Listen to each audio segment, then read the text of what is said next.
Olá, muito boa noite, seja bem-vindo, bem-vinda a mais um Tá na Web, o programa que te deixa por dentro dos assuntos mais falados na internet e mais pesquisados no Google.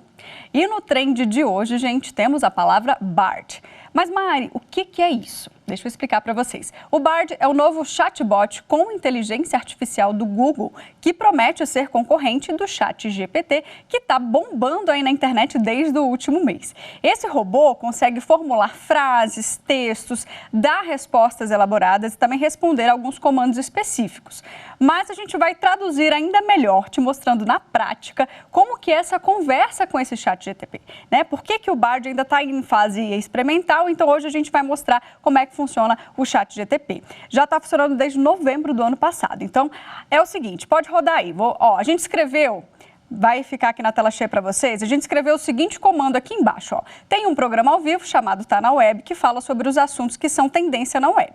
Hoje vamos explicar como a inteligência artificial está revolucionando o mundo. Crie uma chamada. Esse foi o comando. E aí, em segundos, o ChatGPT criou isso aqui, ó. Atenção, internautas. Hoje no Tá na Web vamos mergulhar no universo da inteligência artificial e descobrir como ela está transformando o mundo ao nosso redor. Não perca essa oportunidade de entender como a inteligência artificial está revolucionando indústrias, melhorando a qualidade de vida e moldando o futuro. Junte-se a nós agora na nossa jornada pela revolução da IA. Olha aí, tudo isso foi o robô que criou. Bom, esse assunto ainda é difícil, né, para muita gente assimilar. Então eu chamei aqui dois feras no assunto, que são Nina da Hora, que é cientista da computação e também pesquisadora, e temos o Juliano Maranhão, que é diretor da Associação Internacional de Inteligência Artificial e Direito e também diretor do Instituto LGPD. Bom, vamos lá, esse assunto é fascinante, a gente tem pouco tempo aqui no primeiro bloco para explicar tudo, mas entre as dúvidas mais recorrentes, vou começar aqui com a Nina, com as mulheres. Entre as dúvidas mais recorrentes que tivemos aqui na redação, Nina, é o seguinte: como é que esse robô é alimentado, né? Porque ele não é conectado à internet, é isso? Explica melhor pra gente. Boa noite para você. Boa noite, Mariana. Obrigada pelo convite. Então, de forma bem informal, ele é conectado, sim, né, à internet. O que acontece com esse robô? Ele se retroalimenta das informações, das perguntas, dos pedidos que nós fazemos por esse chat. Né? Existe a tecnologia, de forma bem informal, novamente, eu não vou especificar os termos técnicos, mas o processamento de linguagem natural é a área de aprendizagem de máquina que se preocupa, né, que nos orienta a estudar como que nós organizamos textos, o reconhecimento por voz, as traduções, de forma digital, usando modelos algorítmicos que são pré-treinados.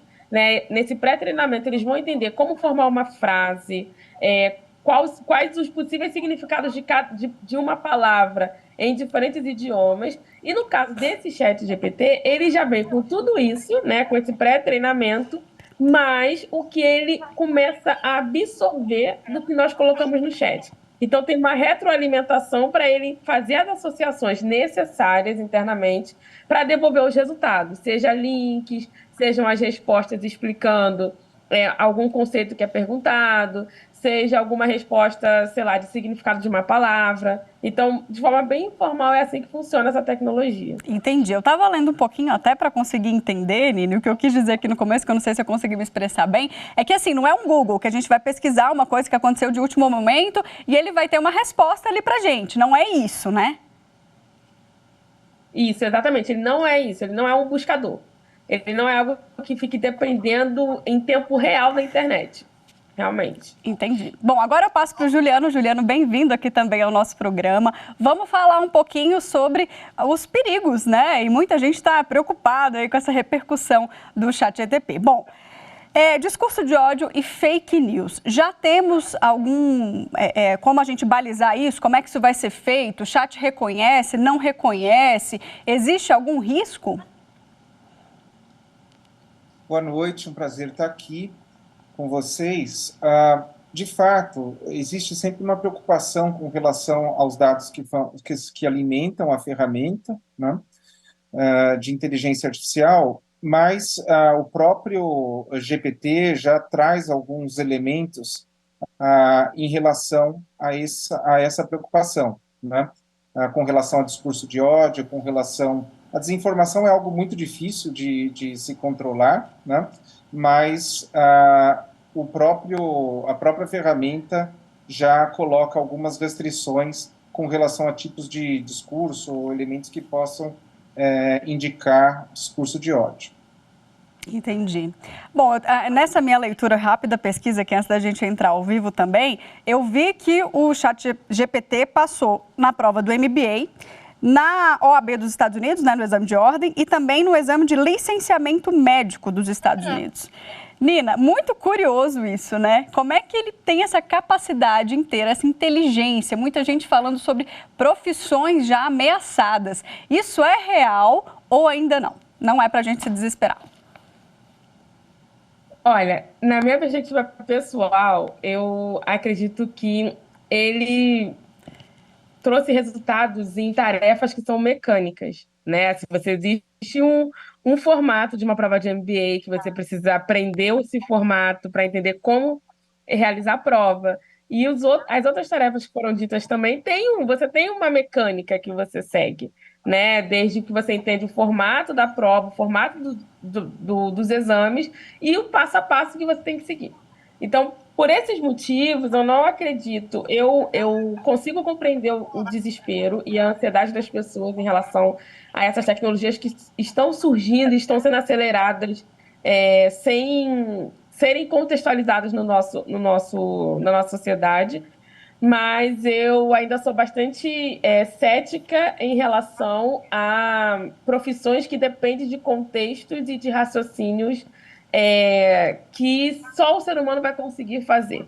Agora, tarefas mecânicas, assim, que depende de uma certa... Você está decorando e você não necessariamente está aprendendo para gerar o raciocínio e gerar respostas bem elaboradas, você vai acabar tendo esses resultados como esse resultado positivo numa prova de MBA.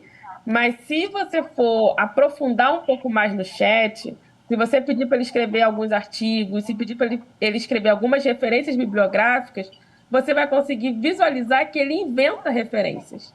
Olha Quando ele não só, sabe que sobre o curioso assunto, isso!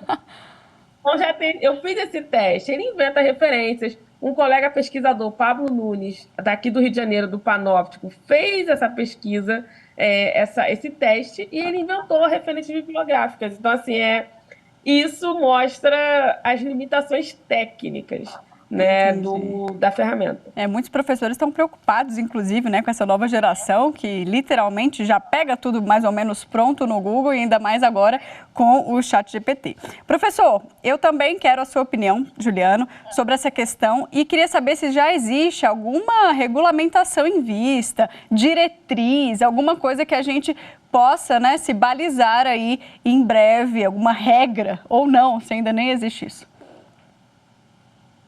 Olha, é curioso, né? É interessante também. Essa ferramenta é uma ferramenta extraordinária, né? É muito bem desenvolvida, mas é importante deixar claro, como a Nina também sinalizou, que ela faz inferências estatísticas para ter a probabilidade da próxima palavra ou do conjunto de palavras que simulam um texto humano, mas a ferramenta não compreende e não entende aquilo que é escrito. Né? E podem aparecer diversas falhas nos textos e naquilo que foi entregue como resultado, de tal forma que uma das preocupações importantes do ponto de vista ético e até jurídico, é o excesso de confiança na ferramenta. É importante que ela seja usada para determinadas aplicações com alguém que conheça, tenha o conhecimento do domínio e possa revisar esses textos e desenvolver a partir de um texto preliminar. Né? É interessante que, na Colômbia, um juiz usou o chat para gerar parte da fundamentação da sua sentença, e foi muito criticado, levantou a preocupação sobre um uso de alto risco da inteligência artificial, que é o uso para a formulação de decisões judiciais. Né? Agora, na verdade, ele só usou o texto para gerar parte da fundamentação e ele mesmo revisou, a decisão foi tomada por ele. Né? Nesse caso, eu não vejo tanto problema e é uma ferramenta que vai se tornar corriqueira no futuro. Né? ela chama atenção para a inteligência artificial porque ela já se apresenta como inteligência artificial, mas, na verdade, a inteligência artificial já está entre nós com outras ferramentas, inclusive o Google. O Google usa intensivamente inteligência artificial, mas não nos surpreende, ele aparece como um serviço de classificação de links. O GPT, ele faz algo que agrega, além dele buscar informações sobre uma base na qual ele foi treinada, ele formula um texto que entrega um conteúdo que bate e tem uma correlação forte com o que foi o prompt na pergunta, né? Mas, de todo modo, ele tem esse avanço em relação ao buscador tradicional, que só traz as fontes, ele colhe elementos das fontes e entrega. O Bard que você colocou, a gente ainda não conhece, é uma novidade, mas ele aparentemente vai trazer um avanço em relação ao GPT, que é buscar informações na própria internet, portanto, informações atualizadas, né?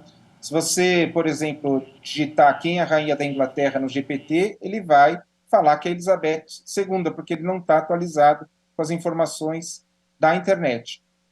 Mas a Microsoft já indicou que deve utilizar o GPT no aliar ao mecanismo de busca que é o Bing. Isso vai gerar e vai acirrar uma competição no âmbito dos buscadores com uma novidade. E isso vai ser bom por trazer mais alternativas aos usuários da internet. É verdade. Bom, agora, Nina, vamos falar um pouquinho sobre a questão da sua opinião como cientista, né, nessa área, da regulamentação. Você vê que é algo necessário por ser novo, né, e está todo mundo ou empolgado ou desesperado, dependendo de qual área que você é formado. Qual que é a sua visão? Assim, você vê essa necessidade de uma regulamentação em breve? Sim, nós já estamos aqui no Brasil discutindo desde o ano passado, né, na regulação proposta que foi já encaminhada pelo Senado, já tem todo um relatório a partir dos grupos, né, do grupo de juristas que debateu e tentou entender quais seriam os primeiros passos para essa regulação. Eu acredito que não só por ser novo, mas principalmente por serem tecnologias que ainda não foram originadas, né, aqui no Brasil, né, com a cultura do Brasil. Então, nós ainda enfrentamos alguns riscos, né, tanto pelo lado da privacidade dos dados, como os dados estão circulando, estão sendo compartilhados, o armazenamento desses dados, como nós vamos ter acesso à transparência de como que isso tudo, né, todo esse processo está acontecendo, e também para resguardar a sociedade, né? Nós não sabemos os riscos, nós não conseguimos prever. Justamente por ser muito acelerado essa área, nós temos dificuldade de prever os riscos, né? E temos dificuldade de fazer e tentar medidas protetivas. Então, ou melhor, medidas preventivas. Então, assim, a regulação, ela nos ajuda a dar o primeiro passo em como nós conseguimos, pelo menos, tentar prever e tentar, enfim, proteger a sociedade desses riscos antes deles acontecerem. No ambiente jornalístico aqui, a gente estava brincando antes da gente entrar aqui no ar, que daqui a pouco vai ter assim, um selo de escrito pelo robô e escrito por um humano, porque realmente o desempenho para texto simples é impressionante. Juliano, você acha que também algumas profissões podem se beneficiar disso, como no caso dos jornalistas, ou não? Pode ser um perigo? Acho que todas as profissões devem se beneficiar, né? Vai ser uma ferramenta corriqueira, assim como os buscadores hoje se tornaram uma ferramenta corriqueira para selecionar informação disponível na internet. Agora, além de selecionar informação, tem algo adicional que é uma preliminar de um texto que pode ser aproveitado. Agora, na regulação, né, do PL 2120, que agora está em discussão no Senado, essas preocupações quanto à transparência, risco de discriminação, né, controle e monitoramento dos riscos de erro, estão presentes por meio de medidas de governança para mitigar e gerir os riscos, né? É importante que os benefícios sejam produzidos, mas os riscos mitigados. Você comentou sobre o papel na educação, no jornalismo, e o selo sobre é feito por IA ou é feito por um humano. A transparência é uma medida de governança fundamental, né? Então, identificar que o usuário está lidando com um sistema de IA é importante. Discriminar qual que é o papel do humano e da máquina também é uma medida de boa governança e boa prática. Na educação, pode surgir, assim como surgiu com o próprio Google, uma preocupação dos educadores quanto ao aluno que busca e copia um conteúdo, apareceram plágios de teses. Essa não é uma preocupação nova também. Ela vai reaparecer, né, com o ChatGPT, com o Bard, mas, num primeiro momento, ela cria essa preocupação, mas, num segundo momento, os próprios educadores vão verificar o benefício e passar a incorporar a ferramenta na sua didática. Hoje, nas escolas ou nas faculdades, se usa o próprio buscador como uma ferramenta didática para buscar e organizar conteúdo.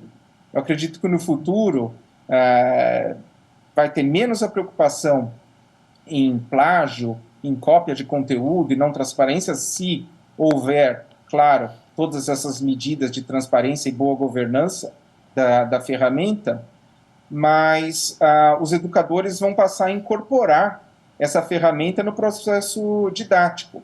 A tendência é que se torne algo corriqueiro, assim como o buscador é corriqueiro hoje nas práticas e nas profissões. Tá certo, é isso. A gente tem que se adaptar também às tecnologias que vêm aí com tudo, atropelando todas as previsões, né? Eu não esperava essa tecnologia, essa inteligência artificial aí tão próxima. Lógico que vocês, estudantes da área, né, profissionais que são especializados, já com certeza acompanhavam esse movimento de longe, mas para a população comum é algo que realmente choca, tanto para o bom quanto para o ruim. Então, quero agradecer aqui o nosso bate-papo, Nina Juliano. Muito obrigada, aprendi muito sobre inteligência artificial aqui nesse nosso papo. E esse programa fica salvo no YouTube, porque acho que vale rever para a gente entender melhor. E conto com vocês também nas redes sociais lá da TV Justiça para a gente explicar as possíveis dúvidas, né, que sempre surgem sobre esse assunto que é tão novo. Muito obrigada, viu? Obrigada, Nina. Obrigada, Juliana. Obrigado. Obrigada, tchau. Bom, você aí de casa continua comigo, porque agora a gente volta para as telas do Google para saber quais foram os outros assuntos pesquisados durante a semana na web. A gente destacou alguns. Vamos lá? A gente começa a semana com uma tragédia que aconteceu na Turquia e também na Síria, né? Que foi o terremoto. O número de mortos, gente, já passa de 11 mil, segundo os dados dos dois governos, né, dos dois países e também dos grupos de resgate. Mas a OMS já disse que o número de vítimas pode ser até 8 vezes maior. Olha que tristeza. O tremor foi de magnitude 7,8 e durou aí pouco mais de 1 minuto. Foi bem rápido, mas fez um estrago. Nosso segundo destaque do Trend é a Samara Joy, a cantora de jazz que venceu o prêmio Artista Revelação do Grammy. A Anitta também, né, concorria nessa categoria. E aí os fãs da brasileira fizeram feio, encheram o Instagram da Samara com comentários cheios de ódio, falta de educação, horror. A estrela do jazz vem para o Brasil agora em maio, vai fazer um show em São Paulo, no Parque Ibirapuera. E o prêmio foi muito bem dado, né, muito bem vencido, ela é muito talentosa. O nosso último destaque é o PIS/PASEP. Isso porque já está disponível a consulta do abono salarial. Já dá para saber se você aí vai receber um din-din extra. Você descobre se tem direito a isso acessando o portal do governo, né, o gov.br, ou pela carteira de trabalho digital. Os pagamentos começam no dia 15 de fevereiro, né? E aí o pessoal pode sacar esse dinheiro, quem tem direito, até o dia 28 de dezembro. A gente faz agora uma rápida pausa. No próximo bloco, voltamos com mais informações. Eu te espero.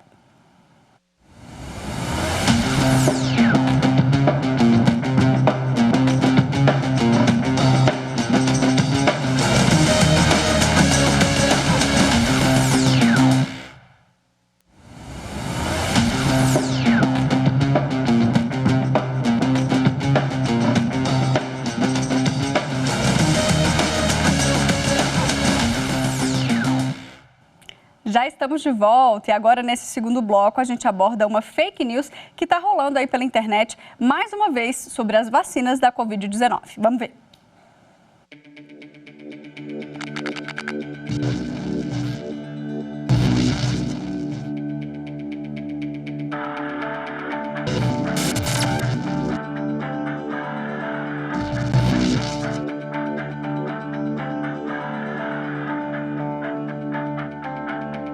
A gente pode dizer que estamos diante de uma fake news, porque todas as vacinas, elas passam por um processo que avalia em todos os momentos a questão da segurança e da eficácia. E, inclusive, após a distribuição, depois que a vacina chega ao nosso braço, que já tem milhões de pessoas sendo imunizadas, esse processo de vigilância continua. A gente pode notificar um evento adverso de forma voluntária e os serviços de saúde também fazem essa busca. Eles procuram e eles analisam e eles investigam todos os casos de eventos adversos para saber se está ou não associado à vacina. Então, quando isso acontece, imediatamente tem um alerta. E aí você para aquela vacina, aquele processo de imunização, você recolhe os lotes e vem toda uma etapa para ter certeza de que não vai produzir dano ao cidadão.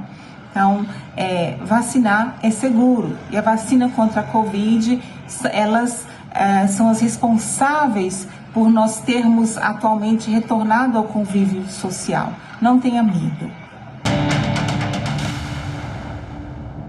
É isso, a gente ainda precisa falar sobre vacina, então eu chamo aqui o José Davi Urbaez Brito, que é presidente da Sociedade de Infectologia de Brasília. Tudo bom, doutor? Boa noite, bem-vindo aqui ao Tá na Web. Boa noite aos telespectadores também. Bom, doutor, vamos começar explicando aqui. Bom, a doutora Joana D'Arc já explicou no vídeo a fake news, mas eu quero explicar uma novidade que está vindo aí, né, que são as doses bivalentes. Minas Gerais e Rio Grande do Sul já receberam as primeiras vacinas com doses bivalentes, mas muita gente não sabe o que isso significa. Então, qual que é a diferença e a necessidade da gente se vacinar agora com essa nova remessa, né, que está chegando? Bom, desde o início dessa questão da vacinação, nós sempre explicamos que as vacinas têm, vamos chamá-la de uma forma didática, gerações. Então, você tem a primeira geração de vacinas, que são essas monovalentes. Por que chamam monovalentes? Porque ela tem o componente apenas de uma sequência do vírus, apenas de uma.